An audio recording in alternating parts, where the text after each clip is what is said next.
Բարեգործության անվան տակ կաշառք ուժեղ Հայաստանից հակակոռուպցիոն կոմիտեն ձայնագրություն է հրապարակել ուժեղ Հայաստան կուսակցության անդամներ Գոհար Ղումաշյանի եւ Վերժինե Ստեփանյանի նկատմամբ կիրառվել է վարչական հսկողություն։ Սուրբ Աննա եկեղեցուն վարչապետի դեմ բռնություն գործադրելու եւ խուլիգանության հոդվածներով մեղադրվող 18-ամյա Դավիթ Մինասյանն ազատ է արձակվել կալանքից։ Անտալիայի դիվանագիտական ֆորումին վերջին տարիներին առաջին անգամ չի մասնակցի Հայաստանի արտգործնախարար Արարատ Միրզոյանը։ Անտալիա չի մեկնի նաև հայ-թուրքական կարգավորման հարցով գլխավոր բանակցող Ռուբեն Ռուբինյանը։ Հայաստանի արտաքին գործերի նախարար Արարատ Միրզոյանը Բրյուսելում հանդիպում է ունեցել Եվրոպական հանձնաժողովի փոխնախագահ Եվրամիության արտաքին գործերի եւ անվտանգության քաղաքականության հարցերով բարձր ներկայացուցիչ Կայա Կալասի հետ։ Հայտնի է ինչ են քննարկել։ Բարև ձեզ, դուք դիտում եք առաջին լրատվականը, ես Սիրանույն Շպապյանն եմ այսօր, ապրիլի 15-ն է, չորեքշաբթի ուղիղ եթերում քննարկում ենք անցնող ժամերի կարևորագույն իրադարձությունները։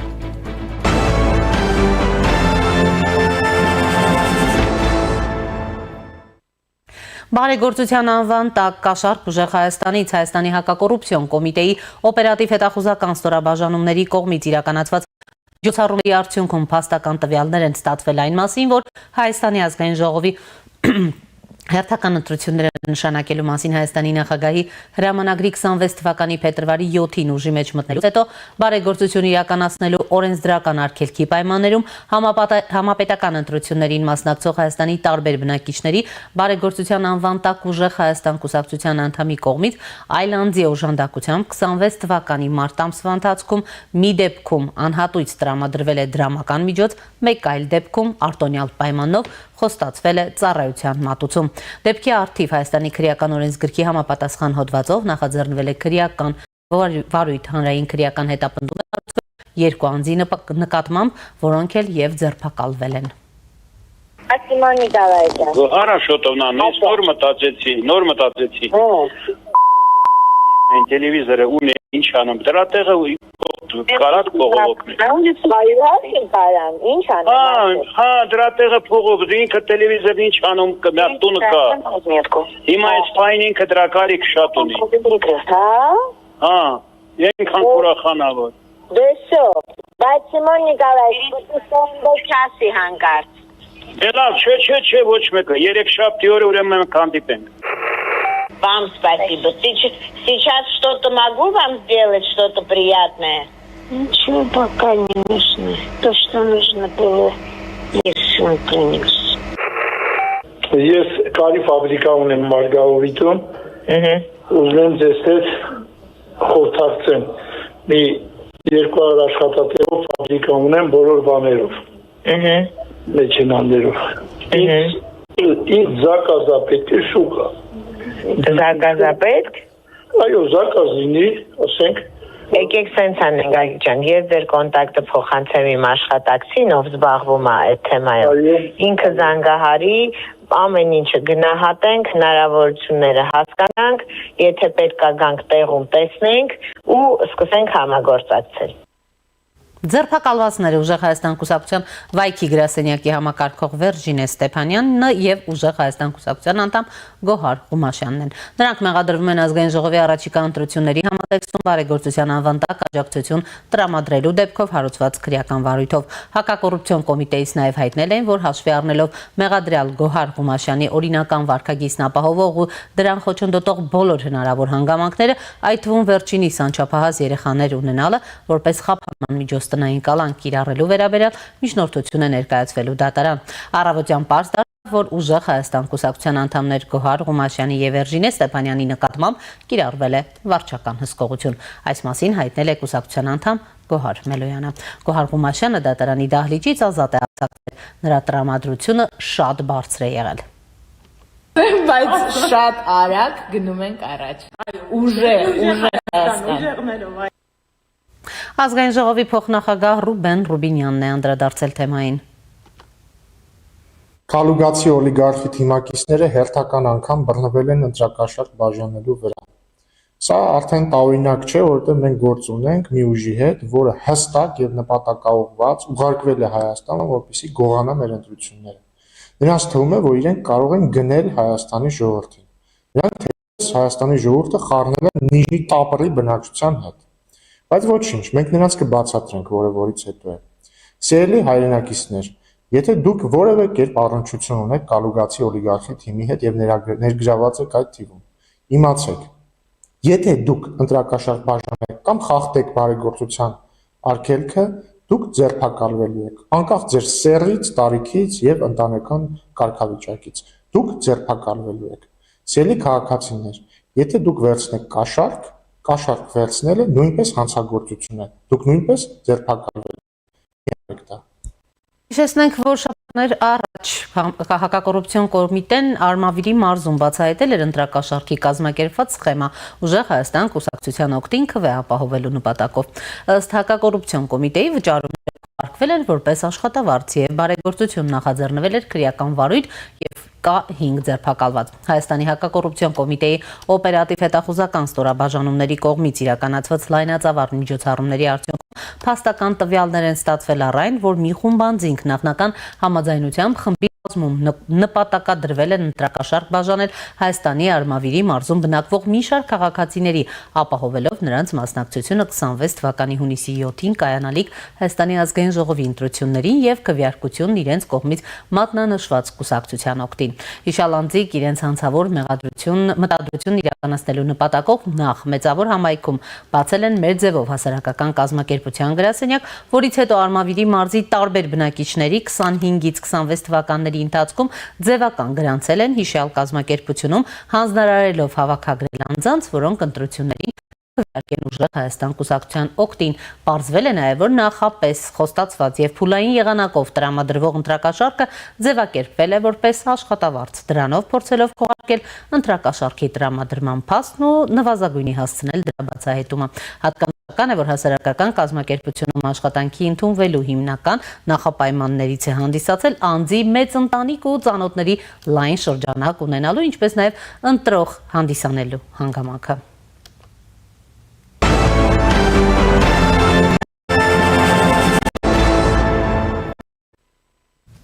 Հսկող դատախազի որոշմամբ վերացվել է 18-ամյա Դավիթ Մինասյանի կալանքը, նրա փաստաբան Լուսինե Մարտիրոսյանը գրառում է արել հենց նոր Դավիթն ազատ արձակվեց Արմավիր քրեակատարողական հիմնարկից։ Դատախազը վարույթն իրականացնող մարմնից քննչական կոմիտեի քրեական վարույթը մեղադրական եզրակացությունը հաստատելու ու դատարան հանձնելու նպատակով։ Հսկող դատախազի որոշմամբ դատարանի կողմից ընտրված կալանք խափանման միջոցը այսօր վերացվել է, կիրառվել է բացակայելու արգելք։ Դատախազը քրեական վարույթի նյութերը հաստատված մեղադրական եզրակացությամբ այսօր հանձնել է իրավասու դատարան։ Մինասյանը մեղադրվում է Ծաղկազարդի պատարագի օրը Թիկնազորի հետ Սուրբ Աննա եկեղեցի մտած վարչապետի դեմ բռնություն գործադրելու ու խուլիգանության հոդվածներով։ Հիշեցնենք, որ 18-ամյա Դավիթ Մինասյանը 2 ամսով կալանավորվել էր, նրա եղբայրը Միքայել Մինասյանը ազատ էր արձակվել, նրա նկատմամբ կիրառվել էր չբացակայելու արգելք խափանման միջոցը։ Նույն գործով հասարակական գործիչ Գևորգ Գևորգյանը եւս ազատ էր արձակվել 5 միլիոն գրավի դիմաց։ Կալանավորումից հետո Դավիթ Մինասյանի ինքնազգացողությունը վատացել էր, գիտակցության կորուստ էր ունեցել, որից հետո նրան տեղափոխել էին նախ Աբովյան բժշկական կենտրոն, ապա Նայիրի բժշկական կենտրոն։ Մինասյանի մոտ փակ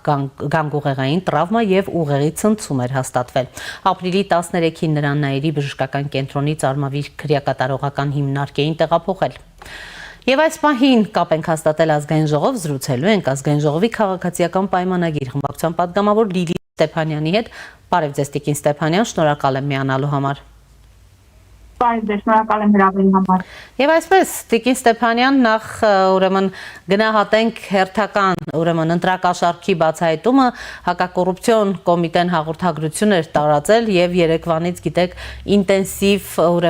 քննարկվում է թեման, թե որքանով իրավաչափ էին գործողությունները, ինչպես կարելի է ընդհանրապես անչափահասների մորը, կերակրող մորը ձերբակալել։ Իհարկե գիտեք, նրանք երկուսն էլ այսօր ազատության մեջ են եւ իդեպ դատելով տեսանյութերից ունեն շատ բարձր տրամադրություն։ Այնուամենայնիվ, ուրեմն մենք գործ ունենք հերթական նույն ուժի համար, ուրեմն բացահայտված դեպքի հետ, գիտեք, շաբաթներ առաջ էլ Մեծամորի հետ կապված ներկայացրի, գիտեք 5 անձեր ձերբակալվել, թե ինչպիսի սխեմա է գործել։ Հիմա ձեր գնահատմամբ Տիկին Ստեփանյան, որքանով էր իրավաչափ այս բոլոր գործողությունները, ինչպես եք դուք գնահատում, որովհետև Ռուբեն Ռուբինյանը այսօր հայտարարում էր բոլոր շարքի դեպքերը բացահայտվելու են եւ համեցեք։ Շնորհակալ եմ հարցի համար, իսկապես այս օրերի ընթացքում բավականին ակտուալ են ոչ միայն ընդրակաշարքի մասին մեր կողմից եւ բոլոր քաղաքական ուժերի կողմից, ովքեր համամիտ են, ովքեր ցանկանում են դեպի հավասար պայմանները, հավասար հնարավորությունները, ժողովրդավարությանը հնարավորինս մոտ ընտրություններով բոլորը բարձրաբանում են, որ հանրապետությունում ընտրակաշարք բաժանելու ընտրակաշարքի տակ բարեգործություն ունենալու էջը 2018 թվականի հեղափոխությունից հետո մեծ թվաց, թե ընտրակաշարք բաժանող, սուլտիթել, մորում մուրաբա,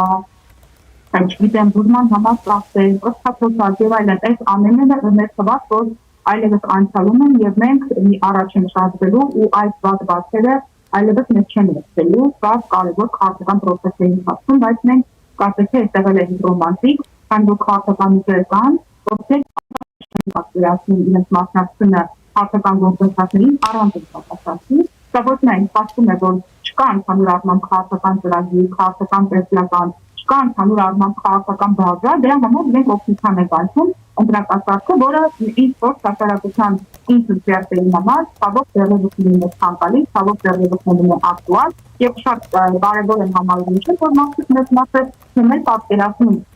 որ բոլոր քաղաքական ուժեր այն ինքնին առողջացնում են, դրա անունը իրավական կարգավորումներով օրենքի շրջանակներում ընտրակաշարք է։ Մտածում եմ, դե բարեգործություն է, հնարավորություն ունեցող մարդիկ են, ինչու չդիմեն, եթե շատ-շատերը իրենց բավականին երկար տևած խնդիրը պահում են հատկապես ընտրությունների շրջանում տարբեր քաղաքական գործիչների կամ տարբեր կուսակցությունների միջոցով լուծելու համար եւ այս էջը մասնավորապես երեկվա եւ մի ամիս առաջ երկրորդ քննական կոմիտեի կողմից հայտնի դարձավ հերթական ընտրակաշարք բաժանելու մասին եւս մեկ անգամ փաստում է, որ դեռևս բավարարված խնդիրը լուծված չէ։ Ինչ վերաբերում է դեր հարցին յուտ հաստատին, որ հանրության միջև մեղադրում են միշտ ասում է, որ բոլորը հավասարներ են չափ։ Մյուսները հողում են անում Հայաստանի Հանրապետության Սահմանադրությանը եւ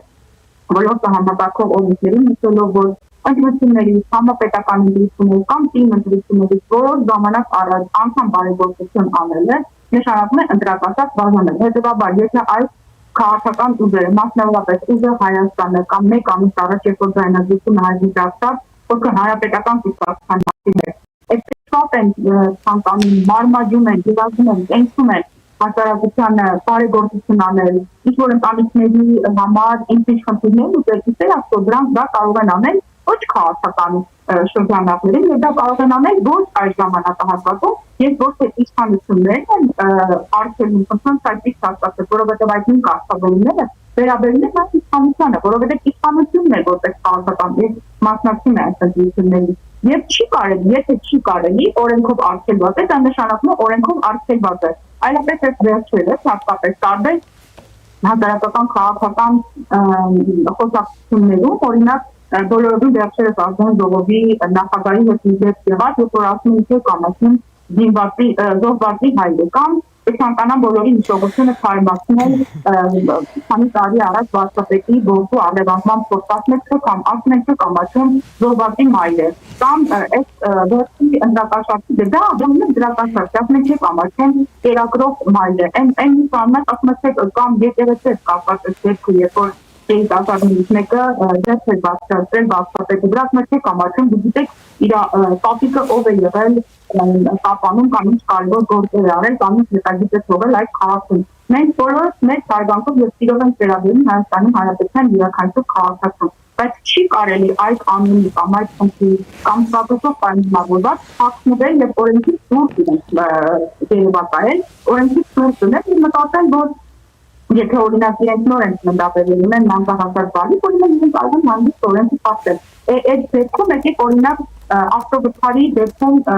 մեղավոր կողմի կամ սպանության հանգամանքով պայմանավորված մեղավորի, դե գուցե բազմազավակ հայր է, օրինակ ինչի դանդենք, որ բազմազավակ հայրը փոխվում է երեխաներին սիրությունալի կամ դե մտածենք անչափահաս երեխաներ, ոչինչ օրինակ պայմանական են, հա, ասում որ ալկոհոլ օգտագործած կամ արգելված միջոցներ օգտագործելով նստելեղեցին եւ օրինակ մեկ կամ երկու քաղաքացի կյանքել է կամ թողել է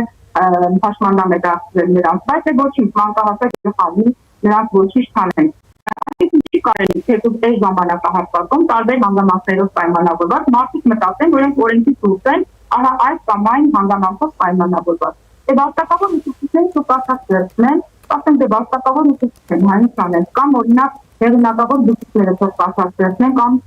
վիրահատությունը համապատասխան միջոցներով չանեն, ասեն դե երկրի մասնագետ է, որ չի կարելի լինում։ Նույն դեպքը կարելի է Չավչյանի հետ կապված եւ դարձյալ ընտրական շարքի հաստատային եւ այլն ասում են Չավչյանի նման մասնագետին օրինակ անուն դառնալային հիվանդներ են զբաղումները ոչ մեկի մասնագիտական գործունեությունը չի փոխանցում։ Ուղղակի մենք պետություն ենք ցանասնում այս երկրում կամ օրենքներ։ Տիկին Ստեփանյան, Նարեկ Կարապետյանն ասում է պարտվեք տղամարդու նման մի կալանավորեք մայրերի, ըստ էության մեղադրում է իշխանությանը ապօրինի գործողությունների մեջ եւ դրել են այդ նույն ձայնագրությունը, ասում է այս ձայնագրության կրծքով կերակրող բազմազավակ մայրն է, մեր ուժեղ Գոհար Ղումաշյանը մարդու ծիծաղ է գալիս, նույն կերպ ասում է լավ կլիներ, որ նախարարները աշխատեին այսպես ձեռնարկատերերի հետ, բայց դուք ըստ էության այսպես ասած ընկել եք կերակրող մոր հետևից։ Ես Նարեկ Կարապետյանին այս ինֆորմացիոն հայրենասիրական լալահարակ տեքստի կապված երկու հարցում են։ Առաջինը Նարեկ Կարապետյանը երկար ժամանակ չի ապրել Հայաստանի Հանրապետությունում եւ նորմալ է, որ ինքը չի ճանաչում հայկական միջավայրը, չի հասկանում ինքը նշանակում ընտրակաշարք չի կարելի բաժանել, որտեղ այն վայրում, որտեղ որ ինքը ապրել մեծացել է, ինքը ավելվել է որպես անհատ, դա այնպեսի նորմալ բան, ինչպես որ մարդիկ օրինակ առավոտյան աշնանում են եւ լվացում են, դնում են գործին։ Նման նորմալ բան է, մեծ համար դա նորմալ չի։ Եվ երկու հարցեր որ ունեմ Նարեկ Կարապետյանին եւ Նարեկ Կարապետյանի նման մտածողների, ուզում հասկանալ ինչու են հատկապես այդ ժամանակահատվածում, գուցե իրենք չգիտեն, բայց իրենց թիմում վստահաբար կան մարդիկ, որ հստակ գիտեն դա օրենքով արգելված է, որովհետև իրենց սահմանադրագետ են գործում, կամ նրանցից շատերը գուցե օրենքի գործունեության մեջ են, կամ քաղաքականության մեջ են երկար ժամանակ գործունեություն ծավալել, որտեղ ինչն են ստեղծող գործը հանձնարարին հենց կան։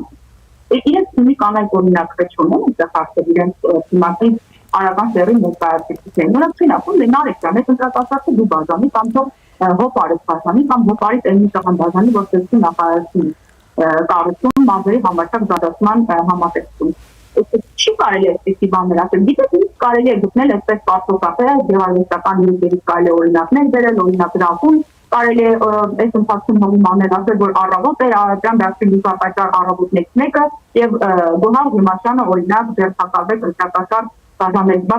կարելի էր այս լավ առավոտը այսպես ստացնել։ Ասեք չի կարելի, հստակ ասում են, հարգեցիները կա օրենքի սահմանափակում, Հայաստանի Հանրապետությունում գործում է սահմանադրություն եւ օրենքներ։ Հիմա նախարարներին հողում մի արեփող չանեն, որովհետեւ նախարարների մեկը չի, երկուսը չի եւ նույնիսկ երեքի որ օրենքն են խախտել եւ այժմ գտնվում են այնտեղ, որտեղ որտեղ է գտնվում, կամ նրանք շատերի վրա բարություն գործում ունեն։ Նարեկ Կարապետյանը լավա որ մի տղամարդավարի են ասում, մի ժամանակ տարբեր քաղաքական գործիչներին ասում են, որպես հայ ազգը, հայ մարդուն հարիր է, այսինքն մտածենք, որ հայ մարդուն հարիր է, օրինակ տեսնել, որ անչափահասի կամ գնեց վերաբերյալ դասում միջամտային, կամ տեսնել մի ֆիզիկական բռնություն կամ միջամտային, կամ տեսնել մի տեղ, որ կենթանիներին են սպանում կամ կապում են մեքենայի հետ քաշեն տալ, ասում են հայ մարդ, ամեն հայ մարդն է, ոչ ենք տանի դատի, այսինքն սա հաստատ է։ Քաղաքական դաշտում պետք է գործել քաղաքական հաստատները, որոնց դեպքերում հստակ օրենքների եւ օրենքի սահմանափակումները կամ արտոնությունները։ Ես դեռևս չգիտեմ, որ Հայաստանի Հանրապետությունում կան օրենքներ, որտեղ գրված է օրինակ ընտրակաշար չի կարելի բաժանել առհասարակ եւ մասնավորապես չի կարելի բարեգործությամբ զբաղվել օրինակ ընտրությունների X օրեր առաջ կամ X ժամանակահատվածը, օրինակ բացի Նարեկ Կարապետյանի թիմի Գոհար Ղումաշյանից, որովհետեւ նա նոր բանից է։ Ես նման կարծավորում չունեմ, թե Նարեկ Կարապետյանին կարող է ասել։ Գիտեք, այսօր էլ ընթանում է Սամվել Կարապետյանի գործով դատը, իհարկե ընթացքում կհետևենք, թե ինչպիսի հանգուցալուծում կլինի, եթե մի պահ պատկերացնենք նա ազատ է արձակվում եւ մասնակից է լինում այս նախընտրական պրոցեսներին, ուրեմն հնարավոր է իշխանությունը լրջագույն վտանգ տեսնի։ Ես բնականաբար չեմ կարող կանխատեսել, թե դատական ինստիտուտան շարունակեն կամ ինչ արդյունք կլինեն, Սամվել Կարապետյանը, եթե օրենքով դատարկեցան, եթե նման դերություն բարացնեն, կարող է իհարկե օրինակ մտնել իրենց տավերի բազման եւ այլն, ինչպես Սարգսյան բոլորին նոր բարակապակցություն դեպքերն առուցան մեջ, աջակցության սենհակ, ռուպապագերսի, թեմ այլն դում է որպես ռուպապագերսի կարող է իհարկե ուղեկցել իրենց թիմին կամ օրինակ իրենց թիմի ավտոբուսը վարել, կամ այլ տարբեր ֆունկցիաներ իրականացնել թիմի հետ, բայց որպես Հայաստանի Հանրապետության վարչապետի տեխնատու, որպես անդամ Հայաստանի Հանրապետության ինչ-որ համայնքի ղեկավար բոլոր ընտրողի պաշտոնների Սամվել Կարապետյանը չի կարող մասնակցել եւ հենց սրան է ուղղված նաեւ բոլորին դերքերին օրենքի փոփոխությունը, որտեղ որ մենք արգելեցինք պոլիտիկի անձնանուններ օգտագործեն, որտեղ կարծում ենք, որ ուժեղ Հայաստան Սամվել Կարապետյանի հետ առաջարկ Հայաստանի Սահակյանի կողմից, չգիտեմ, ինչ է քոչարյանական դաշին, մենք արգելեցինք, որովհետև սա բարձ մանիպուլյացիա է, երկուսի կողմը վերջին երկուսի դեպքում իհարկե սա չեմ կարող ասել իրարել, բայց օրինակ այս դեպքում մենք գործ ունենք եւ պետք է հստակ հանրությանը հասցնել, որ գործ ունենք մանիպուլյացիայի հետ, ուժեղ Հայաստան Սամվել Կարապետյանի հետ, առավապետ լինել չի կարող, որովհետև նա ուժեղացելով լասունի նասպաստապեն, որ ուժեղացելով ինքն, ուժեղ են ընտրակաշար խազանելին է, կամ եթե այդքան ուժեղ են ինքն իրաց հավոսին իրենց համար, եթե այդքան ուժեղ են ինքն, ասում մեկը դա մեծ տեղի, մեծ տեղի մանգալի և անդամ ուգլով են սինգրին հայր, հետևաբար Սամվել Կարապետյանը ոչ որպես սուբյեկտ քաղաքական կարող է իհարկե մասնակցել, եթե դատարանություն ծավալում եմ անպայմանություն, կարող մտնել կաբեր դուրս կարգան, քանի որ նա հրաշալի փորձառություն ունի արհեստական բանականության հետ աշխատելու եւ արհեստական բանականության տեքստեր ներառնելու եւ արհեստական բանականության կողմից արտադրված տեքստեր գրելու, կարող օրինակ իր հիմնադրամին կամ իր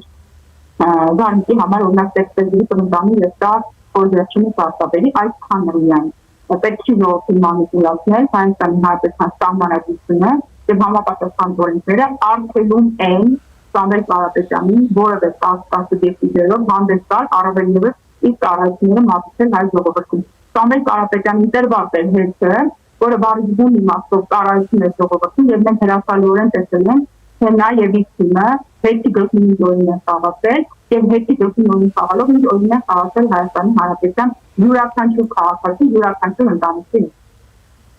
Տիկին Ստեփանյան, ըստ էության դուք նշեցիք, որ ընտրական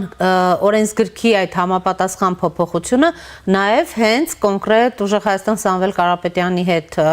այդ անվան հետ էր կապված, մինչդեռ ձեր կուսակիցներ պնդում էին, որ այս փոփոխությունը դեռ 24 թվականին էր նախատեսված, բայց վրիպակ էր եղել եւ բնավ էլ սա կապված չէր Սամվել Կարապետյանի անվան հետ։ Երբ որ մենք նայել ենք քաղաքացիական, ինչպես նաև հիմնական վերլուծողներ գործընկերը երբ որ մեր պայքարի օրենքով ասաց, որ քաղաքացիական հասարակությունն է անգամ դա նկատել, այնպես չի, որ պատգամավորները բանի գործունեին եւ նստած փնտրում էին, պրպտում էին շարունակին չթեւով կամ ինչ հնարքով սահմանափակեն կամ ինչ անեն, ինչ իրականացնեն, որ Սամվել Կարապետյանի անունը քաղաքական որևէ ուժի հետ չկապվի, նախ իրենց ընտանիքով են եկել այս պայքարը։ Սամվել բոլորը գիտեն, որ նա է Կարապետյանը, Սամվել Կարապետյանի եղբորը եւ նա է Կարապետյանը, Կարեն Կարապետյանը որդին է։ Այսինքն այսպես չէ, որ Կարապետյան ազգանունը իրենց ուղեկցում է եւ եւս մեկ անգամ նշեմ, ինչպես արդեն ասացի, քաղաքացիական հասարակության ներկայացուցիչներն են դա նկատել եւ ասել են, որ այստեղ ինչպես ներկայացրեցին, այնտեղ դեպքի հետ կապված, տեխնիկական դեպքի հետ կապված, դա նոր բան չի, վաղուց եղել է իրականացել, վաղուց է եղել օրենքների շրջանակներում, ու այսպես ասենք, վերականգնացել են, որ եւս մեկ առիթ է մեր ընդդիմադիրների ներկայացնելու, որ այսպիսի օրենքներ գործի ունեն։ Իրար հետ այսպես ընդունում ենք, որ գիտեմ, արդեն սեպտեմբեր 2020 թվականի եւ ազգային ժողովը Անդրանիկ Նեհրավին եւ օրինակ ազգային ժողովի նախագահը կամ նախագահի քննարկում ասում է այժմ Անդրանիկ մոտ են հրավիրում ուժեղ Հայաստան Սամվել Կարապետյանի հետ խմբակցության, ասենք պետք չէ ամեն ինչ այդքան ծախսի վերածել, բայց հարցով մոտենալ այդ երկրին բարի հարգանքով մեկնաբանել երկրի խորհրդարանի երկրի օրենքներին եւ ընդհանուր առմամբ պետական խորհրդանիշներին պետք է ամեն ինչ այդքան անձնավորել Եվ ամենակարևոր փոփոխությունը դիտեք, որ ժողովրդավարության ուրիշ ծրագրերից հետո, որ մենք այդ ցավային հեղինակությունների, դերձների, այդ իրենց տեղ յուղերում կամ համայնքներում կամ մարզերում իրենց տեղ իրական իշխան զգացող մարդկանց դերձից վերցնեն ժողովրդի, քանիսինը վերադարձնեն ժողովրդի, դրա համար մենք հրաժարվեցինք մեր համապատասխան ընտրական համակարգից եւ այժմ գործում է միայն համապատասխան ընտրակարգը, որ քաղաքացին կարծա յուրաքանչյուր Սոցիալական կամ քաղաքական միավորի ծրագիրը եւ դրանով պայմանավորված քաղաքական դիրքորոշումը հայտնել այս կամ այնտեղի դեմ կամ կողմ արտահայտելով եւ երբ որ դու դերում ես եւ անցնանում ես ցտում որևէ քաղաքական ուժի հետ միևնույն է զարգ է տալի այդ վատ բանջերով պայմանավորված եւ վատ բանջերով բնորոշ քաղաքականությունից ընդհանուր առմամբ չի բխում այս պետական քաղաքականությունից որովհետեւ մենք չենք ուզում որ յուրաքանչյուր գյուղում կամ յուրաքանչյուր քաղաքում մեկ երկու այլ քրեավորվածի կամ տարբեր հանցավոր կապեր ունեցող մարդիկ որոշեն թե ինչպես է ձևավորելու օրենքի մարմինը կամ այս կամ այն բոլորը հստակ հիշում են թե 2005-ի որ սա հեռու եղել կամ Քրիստոսից առաջ է եղել 2009 թվականին եւ պատմություններ այդքան էլ փոխանցել ամբողջ ինֆորմացիան կամ ամբողջ տեղեկությունը որ մենք ունենք այդ ժամանակահատվածներից, որը հիշում են այն մարդիկ, ովքեր այսօր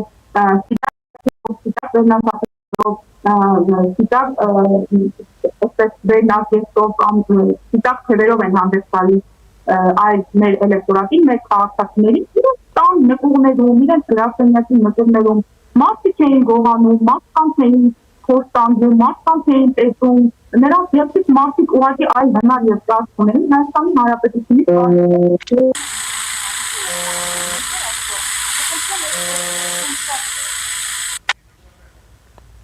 Տիկին Ստեփանյան կապի հետ կապված խնդիր էր առաջացել, լսում եք մեզ։ Այո, լսում եմ ձեզ։ Եվ այսպես Տիկին Ստեփանյան նոր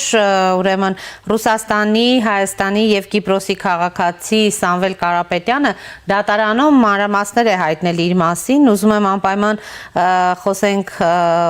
այն մասին, որ նա փաստորեն իր կրթության մասին հարցին նշել է, որ տնտեսական գիտությունների դոկտորի կոչում ունի, դոկտոր է, մի խոսքով, եւ մասնակցելու է ընտրություններին, վստահ է հաղթանակի մեջ, սկսել է գործընթացը եւ գործընթացը իր ուրեմն անձնագրերից հրաժարվելու։ Բարձր չեք գնահատում, կմնա միայն Հայաստանի քաղաքացինա։ Ի վերջո տեսակ տնտեսագիտության դոկտոր է։ Հասկացա է ձեր հարցը, տեսեք բոլորովին այլ է խնդիրը կամ բոլորովին այլ է վերաբերմունքը եւ քաղաքացին կապված իր կրթության ցենզի հետ ինչ խնդիրներ ճիշտ չի ընկալում, ճիշտ չի վերլուծում, առավել եւս օրենքները չի օգտագործում իրեն եւ մտածում է որ ինքը օրենքից վեր է կանգնած դա ուրիշ բան է երբ որ քաղաքացին պարզապես չունի համապատասխան չափով մտերիմների բազա եւ բացարձակապես ուրիշ է խնդիրը երբ որ օրինակ ձեր կողմից նշված տնտեսագիտության դոկտորը որը բնականաբար պետք է նաեւ տնտեսական քաղաքականություն մշակի կամ պետք է տնտեսագիտության հետ կապված տեսական գիտելիքներ փոխանցի հաջորդ ծերունդին օրինակ կարող է ոչ իր ձեռքերով այլ իր քաղաքական ուժի երիտասարդ կանանց եւ երիտասարդ մայրերի ձեռքերով օրենքը խախտել։ Սա արդեն էլի իմ խոսքի ամենասկզբի հատվածի կանք չի փրկում որևէ մեկին եւ քաղաքագիտության դոկտոր լինելը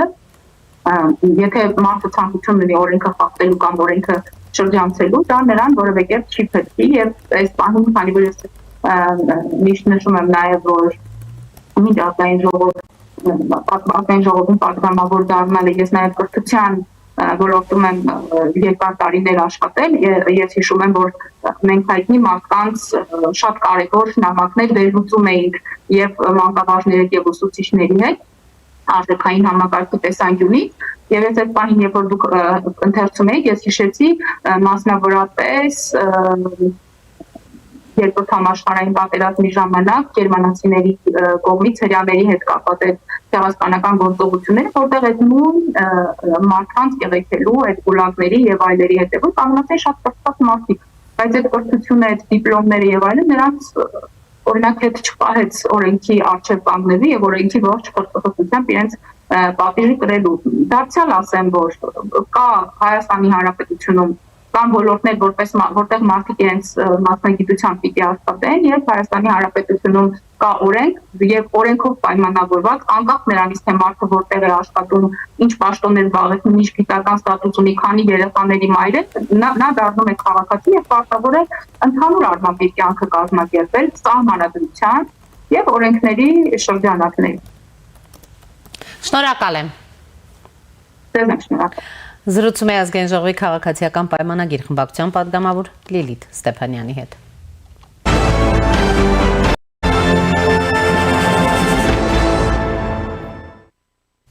Հայ-թուրքական կարգավորման մեկնարկից ի վեր առաջին անգամ Անտալիայի դիվանագիտական ֆորումին այս տարի Հայաստանից ներկա չի լինի արտաքին գործերի նախարար Արարատ Միրզոյանը, այլ Հայաստանը կներկայացնի փոխարտգործնախարար Վահան Կոստանյանը։ Նա այս տարի Հայաստանի միակ ներկայացուցիչը կլինի։ Անտալիա չի մեկնի նաև հայ-թուրքական կարգավորման հարցով գլխավոր բանակցող Ռուբեն Ռուբինյանը, որն ամենամյա այս ֆորումին մասնակցել է թե 24 թվականին եւ թե 25-ին ուղեկցելով արտգործնախարարին։ Թե ինչու չի գնում այս տարի եւ արդյոք սա հատուկ վերաբերմունք է Ռուբինյանը արձագանքել է։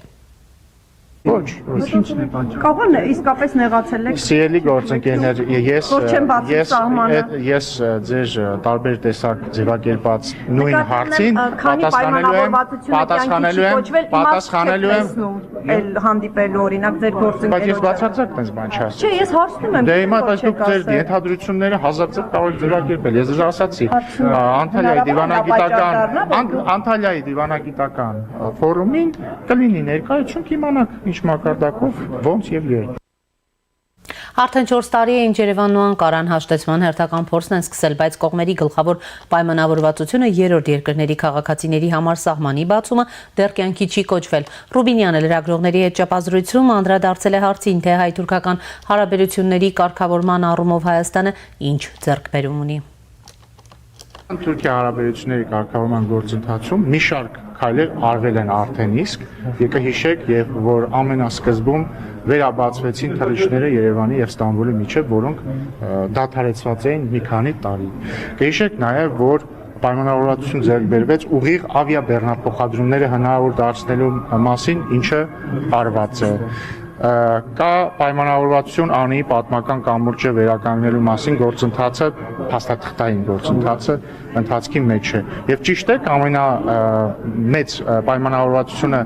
սահմանը երրորդ երկրների քաղաքացիների եւ դիվանագիտական անձնագիր կրողների համար բացելն է, ինչի վերաբերյալ մենք մեր կողմից անելիք արել ենք, նկատի ունեմ անցակետի վերականգնումը, լավ լուրն այն է, որ թուրքական կողմից վերջապես այս տարի իրենց կողմից սկսեցին աշխատանքներ տանել անցակետի վերականգնման ուղղությամբ եւ մենք սպասում ենք պայմանավորվածության իրագործմանը եւ այս առումով հնդակը մեր դաշտում չէ։ Խաղաղությունը հաստատված է, ինչն է խնդիրը։ Դե խաղաղությունը հաստատված է, բայց գործընթացները պետք է գնան իրենց հունով։ Մեր կողմից որևէ խնդիր չկա եւ մենք ոչ ոք նախապայման կա, պայմանավորվածությունը կա, պետք է իրագործվի։ Չեմ կարծում։ Ամենայն դեպս դա տրամաբանական չէր լինի։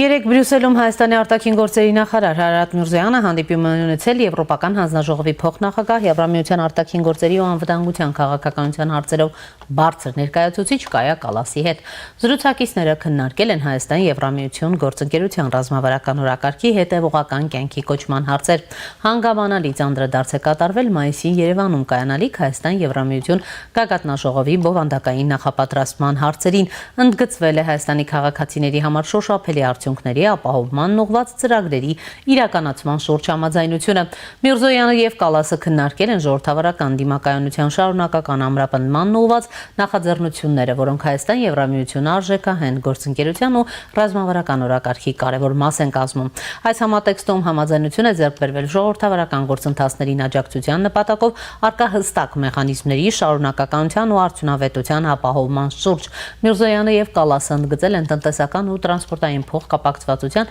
ինչպես նաեւ էներգետիկայի ոլորտում համագործակցության խթանման հարցում փոխշահավետ ծրագրերի կյանքի կոչման կարևորությունը։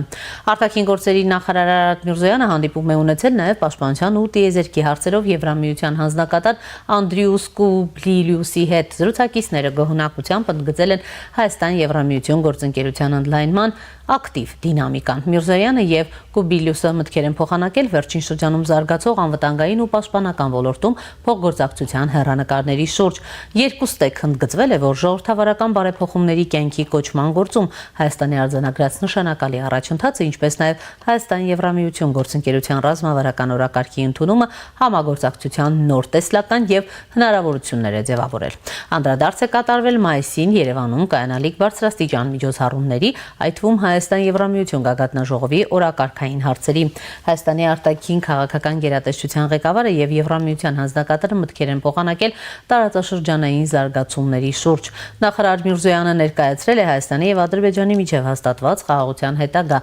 ինստիտուցիոնալացման ուղղված աշխատանքները։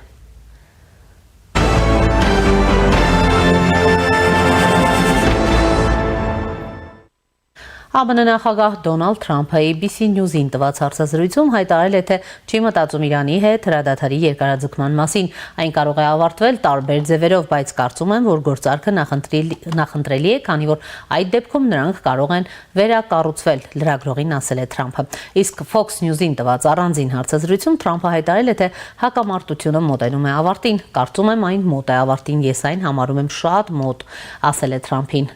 Թրամփը նա բազմիցս հայտարարել է հաղթանակի մասին եւ կանխատեսել պատերազմի ավարտը փետրվարի վերջին դրա սկսելուց ընդամենը մի քանի օր անց, սակայն մարտերը շարունակվել են։ Կտեսնենք, թե ինչ կլինի, կարծում եմ շատ է ուզում գործարք կնքել Իրանը, ասել է Թրամփը։ Ավելի վաղ Թրամփը խոսել էր Իրանի հետ հետագա բանակցությունների հեռանկարների մասին, այն բանից հետո, երբ անցյալ շաբաթավերջին Իսլամաբադում կայացած բանակցությունները չհանգեցրին համաձայնության։ ԱՄՆ նախագահը The New York Post-ին ասել է, որ Պակիստանում ինչ որ բան կարող է տեղի ունենալ առաջիկա 2 օրերի ընթացքում։ Իրանի պատերազմում երկշաբաթյա հրադադարի ժամկետը լրանում է ապրիլի 22-ին։ Միացյալ Նահանգներ Իրան բանակցությունների առաջին փուլը, որը ավարտվեց Պակիստանի մայրաքաղաքում ապրիլի 12-ին, էական արդյունքներ չտվեց։ ԱՄՆ-ն հաղորդել է, որ Իրանը չի կարողացել տրամադրել միջուկային զենքից հրաժարվելու հստակ երաշխիքներ։ Թեհրանը իր հերթին Վաշինգտոնին մեղադրել է անընդունելի պահանջներ ներկայացնելու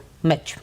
Եվ այս պահին զրուցելու եմ Արցախի Հանրապետության ազգային ժողովի նախկին պատգամավոր Վահրամ Աթանեսյանի հետ։ Պարոն Աթանեսյան, բարև ձեզ, շնորհակալ եմ միանալու համար։ Եվ այսպես, պարոն Աթանեսյան, ինչպես եք գնահատում հանգամանքը, որ վերջին տարիներին առաջին անգամ Անտալիայի գագաթնաժողովին Հայաստանը չի ներկայացվում արտաքին գործերի նախարարի մակարդակով, այլ ներկայացվում է փոխնախարարի մակարդակով, ավելին այս անգամ Հայաստանից ներկա չի լինի նաև հայ-թուրքական հարաբերությունների ուրեմն բանագնաց Ռուբեն Ռուբինյանը, պատճառաբանությամբ դեհո ամեն տարի ներկա չի լինի։ Նախ ինչպես եք գնահատում, որովհետև մեծ հաշվով այս հարթակը նաև լայն հնարավորություն էր նաև Ռուբինյան Քլչ ուրեմն համատեղ հանդիպումների պայմանավորվածությունների համար գրանցված արդյունքները չեն գոհացնում հայկական կողմին, թե համեցեք։ Անցյալ տարի, նախանցյալ տարի Իրանում պատերազմ չէր։ Եթե կարճ ասենք, իմ կարծիքով Անտալիայի այդ դիվանագիտական ֆորումի կարևորությունը մեծ չէ, որովհետև ոչ մի երկիր այսօր հստակ արտաքին քաղաքական կողմնորոշիչներ չունի, պայմանավորված Իրանի շուրջ իրավիճակով։ Ես կարծում եմ, որ արտաքին գործերի նախարարի մասնակցությունը այս իրավիճակում պահանջված չէ, բայց պես առողակարգը պահելու նկատառումներից ելնելով Հայաստան կարող է ներկայացնել փոխարգործնախարարներից մեկը կամ չգիտեմ այն անձը հարմար գտնի քաղաքական ղեկավարությունը այլ պատճառ ես չեմ տեսնում իհարկե այս իրավիճակում խոսել հայ-թուրքական սահմանի բացման կամ նախկինում ձեռք բերված այլ պայմանավորվածությունների իրականացման մասին անցված լավատեսություն կրնել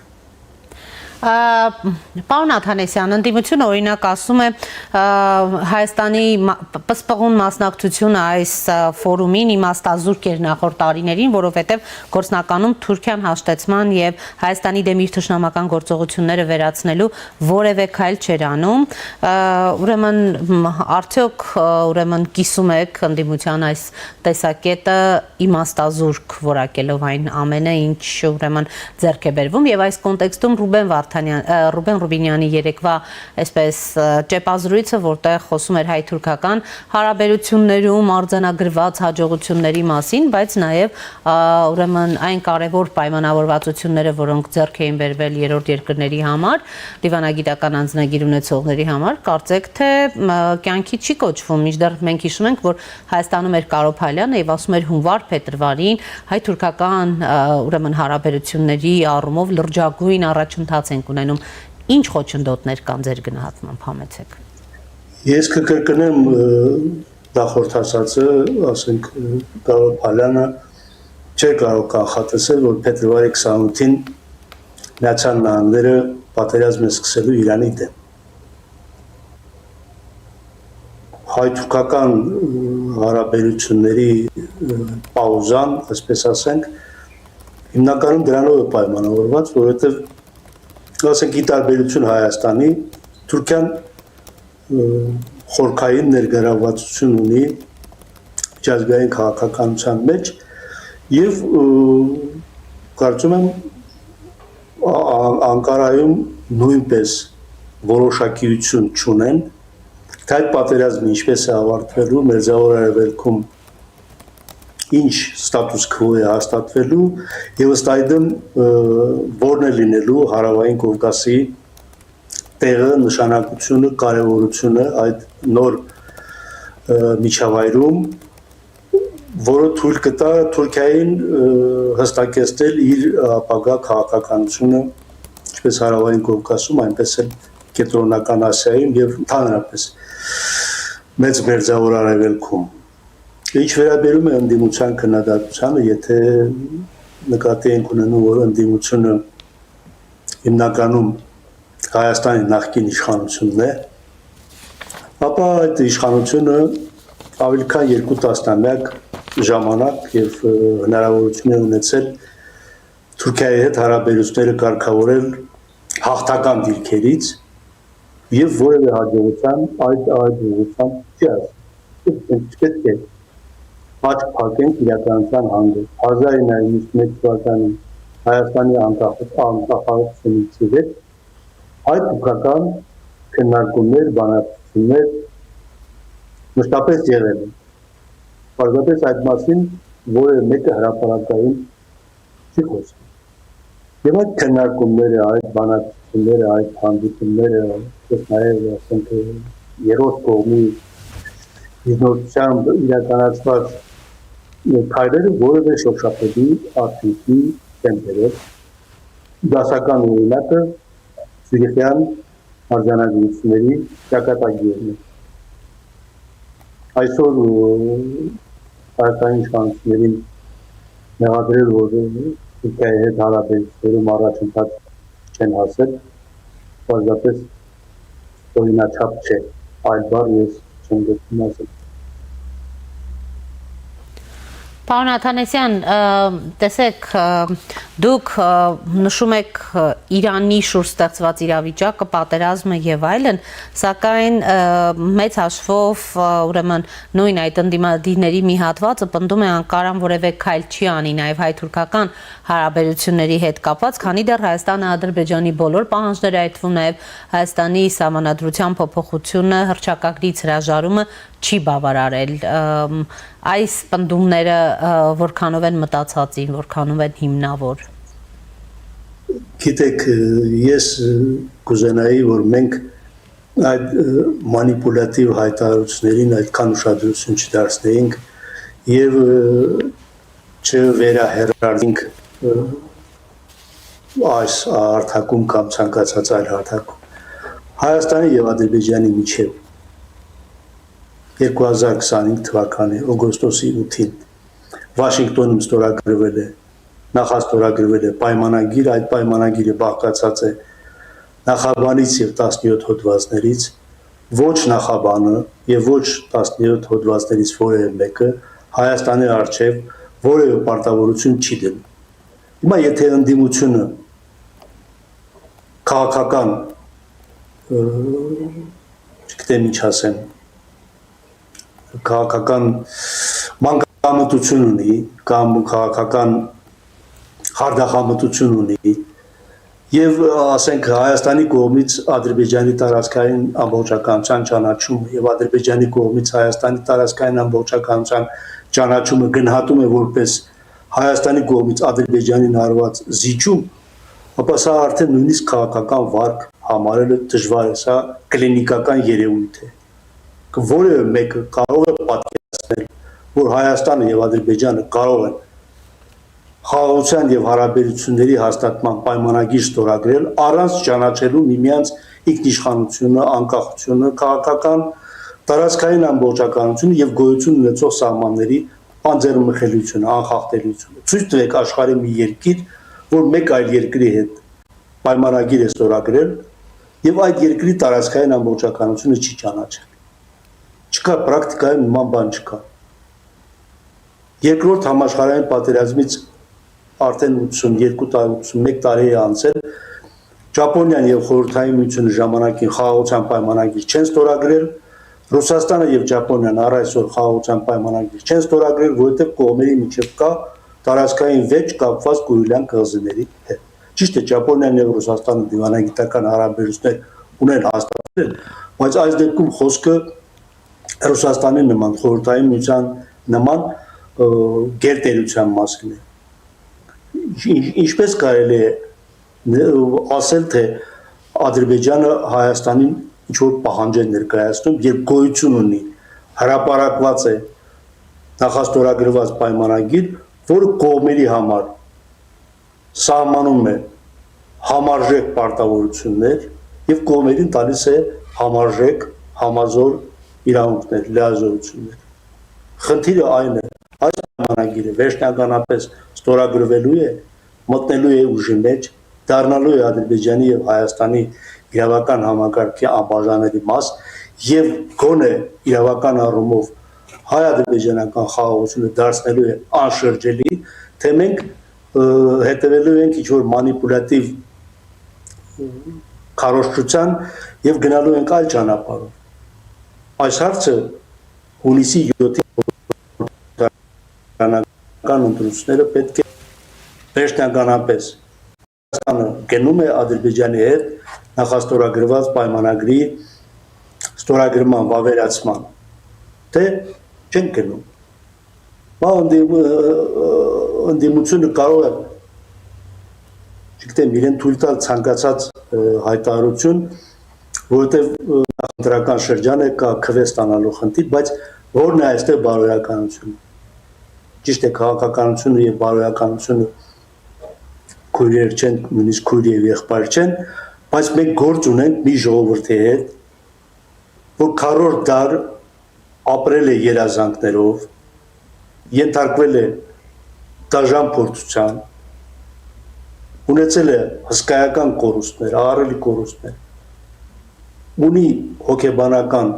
խոր տրավմաներ եւ նորից այդ ժողովրդին մենք ներշնչում ենք, որ հնարավոր է, որ Հայաստանը եւ Ադրբեջանը պայմանագիր ստորագրեն, որտեղ գրված կլինի, որ Լեռնային Ղարաբաղը անկախ պետություն է, ցնորամտություն։ Առաջին պատերազմը շահած Հայաստանը 40 դար ձգտել է այդ ուղղությամբ ինչ-որ հաջողության հասնել եւ չի հասել։ Եվ պատերազմը այդ ցնորամտության հետևանքն է նաեւ։ Թող ցնորամտություն բառը համարիզներեն, բայց այլ որակում դժվար է տալ լինել բանակցային գործընթացի մեջ քաջատեղյակ լինել, որ աշխարհի պետություն, այդ թվում ԵԱՀԿ Մինսկի խմբի համանախագահ 3 երկրներ Ռուսաստանը, Միացյալ Նահանգները եւ Ֆրանսիան չեն աջակցում Լեռնային Ղարաբաղի անկախությանը, նրա միավորմանը Հայաստանի հետ, Ադրբեջանի հետ քննարկել բազմաթիվ տարբերակներ, որոնցից ոչ մեկը չէր ենթադրում Լեռնային Ղարաբաղի անկախության միջազգային ճանաչում կամ նրա միավորում Հայաստանին, բայց ժողովրդին խաբել, որ ահա մենք հասնելու ենք այդ նպատակին։ Հիմա նորից ոտք ենք դնում այդ վտանգավոր բարին, ով է պատասխանատու, ով է լինելու պատասխանատու։ Պատկերացրեք այսօր աշխարհում ինչ է կատարվում։ Ես պատահական չէ, որ ասում եմ հայ թուրքաբերությունները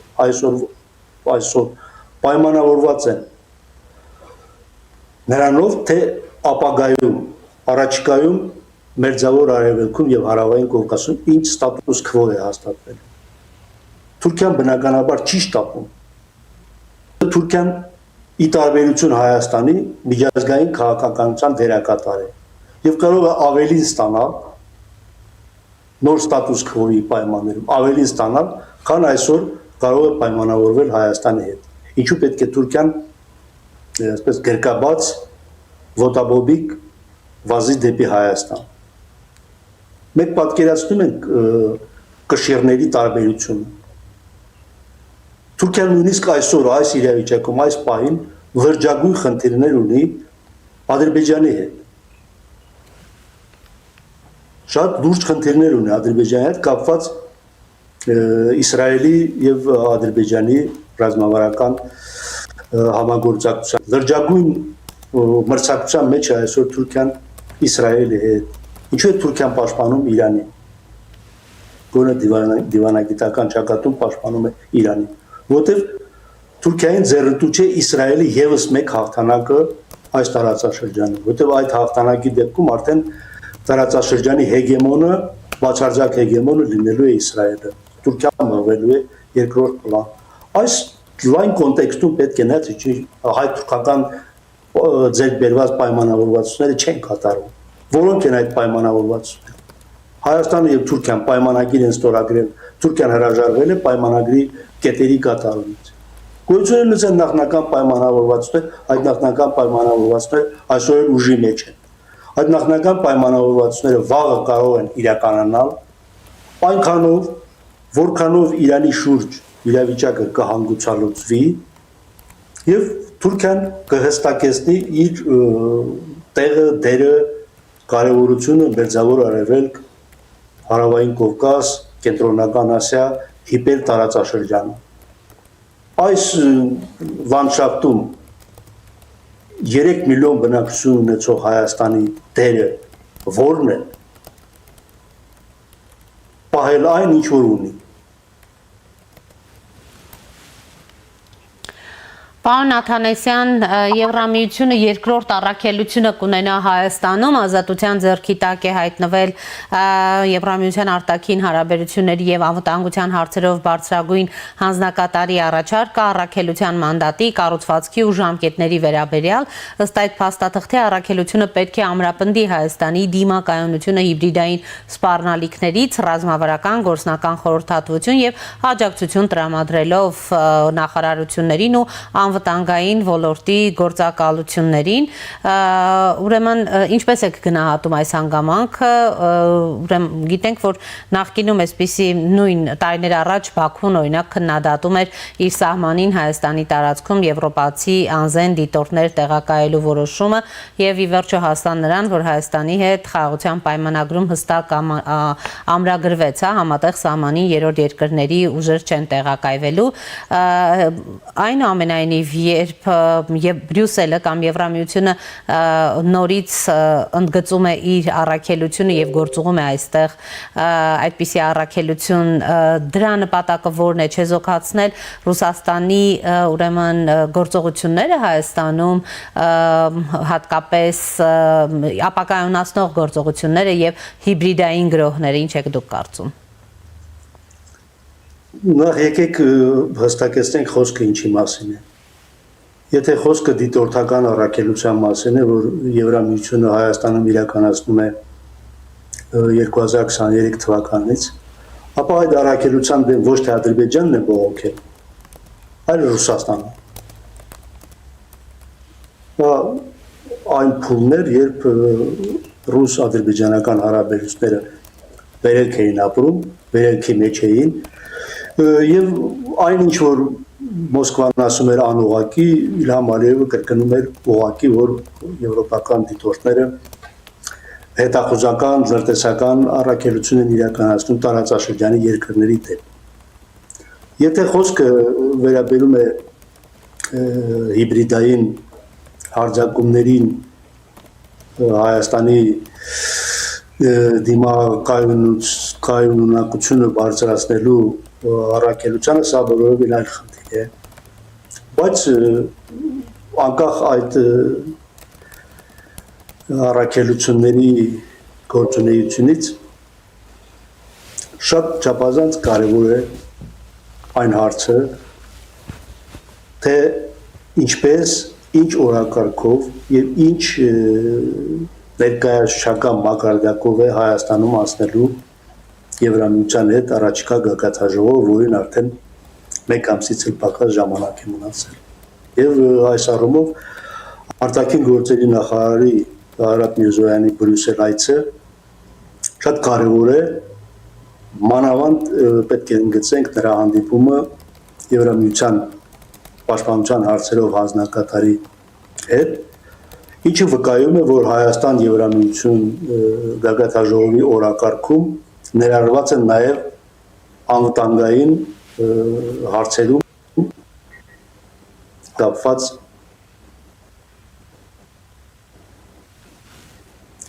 եւ կարելի է հուսալ, որ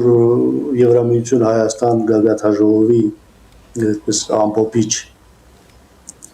փաստաթղթերում դա իր արտացոլումն է ունենալու։ Ինչ վերաբերում է Հայաստանի եւ Ադրբեջանի միջև նախաստորագրված պայմանագրի այն դրույթին, որ սահմանին երրորդ երկրի զինված ուժեր չեն տեղաբաշխվելու, սա բոլորովին Եվրամիության հետ կապ չունի։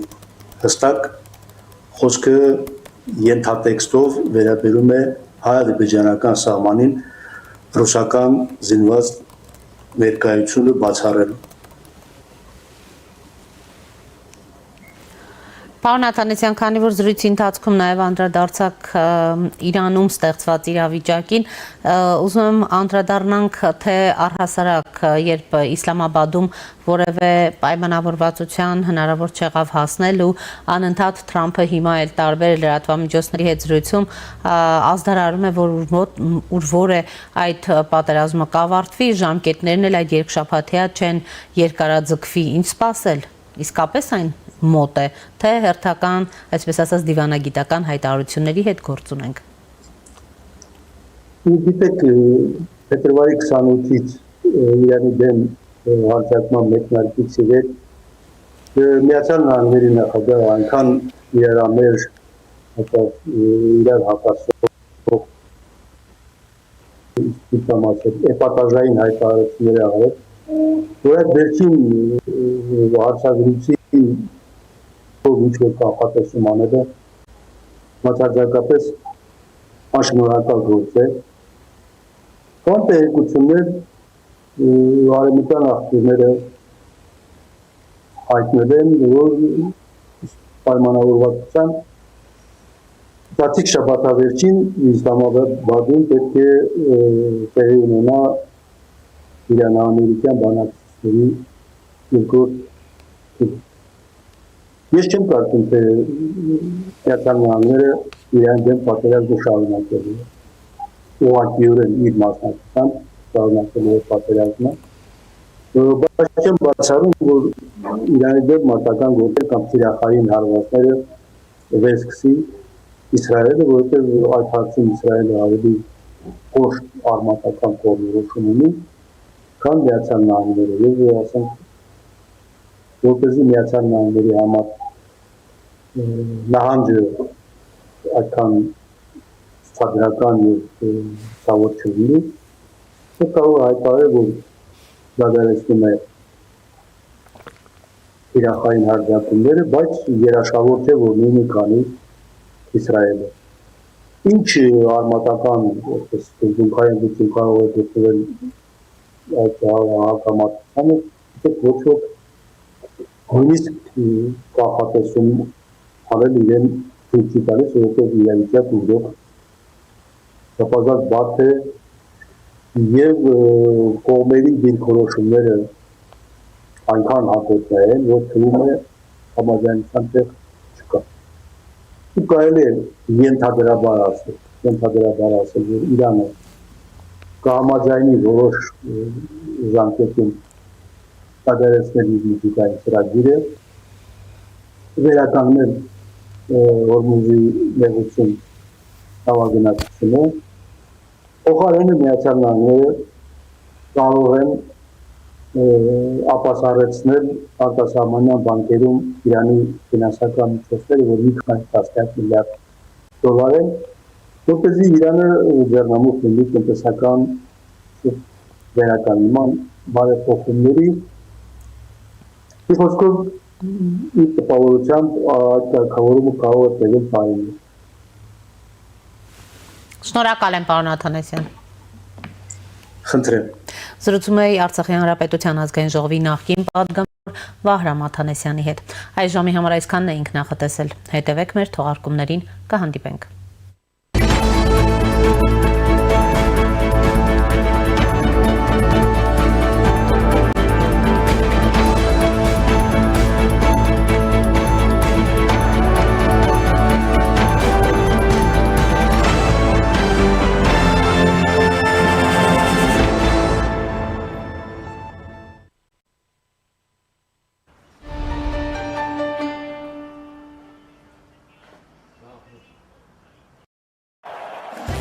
Տարին ընդամենը մեկ անգամ իսպանական անսանձ ոգին ու գիրքը դառնում են ավելի մոտ իդեալ համակարգում։ Զգացեք իրական ռոդեոյի շունչն ու էներգիան 2026 թվականի իսպանական սալիկների բացառիկ հավաքածուներում։ Անկառավարելի ուժ եւ գեղեցկություն, որոնք վերածվում են կատարյալ ձևերի ու նուրբ ֆակտուրաների։ Ձեռք բերեք իսպանական բարձրորակ սալիկների լայն տեսականին, սկսած 1 քառակուսի մետրն ընդամենը 3300 դրամից։ Մանրամասները idealsystem.am